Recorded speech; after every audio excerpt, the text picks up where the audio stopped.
Brigade Al-Quds merilis video yang menunjukkan adegan Brigade Al-Qassam ciptakan hujan bom pada Senin 20 Mei 2024. Dalam video tampak pejuang sayap militer Hamas itu beraksi dari sebuah perkebunan.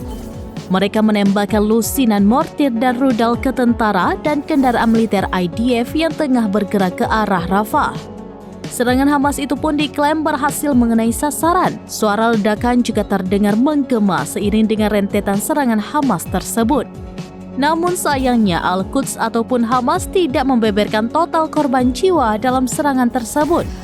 Selain itu, 3 militan Palestina juga melakukan operasi gabungan yang mampu membuat pasukan pertahanan Israel atau IDF kewalahan. Serangan tersebut membuat tentara Israel diserang mortir kebanggaan fraksi Palestina hingga tewas berguguran. Dikutip dari Tribunnews.com, 3 fraksi itu ialah Brigade Perlawanan Nasional Front Demokratik untuk Pembebasan Palestina atau DVLP, Brigade Al-Qassam, dan Brigade Al-Quds. Operasi gabungan itu terjadi pada Senin 20 Mei yang mengakibatkan banyak korban di antara tentara Zionis. Al-Qassam mengkonfirmasi pejuangnya mengebom tentara Israel dalam penyerangan Rafah. Adapun dalam serangan itu, Brigade Al-Qassam memanfaatkan mortir kaliber yang berbeda ukuran 60 mm.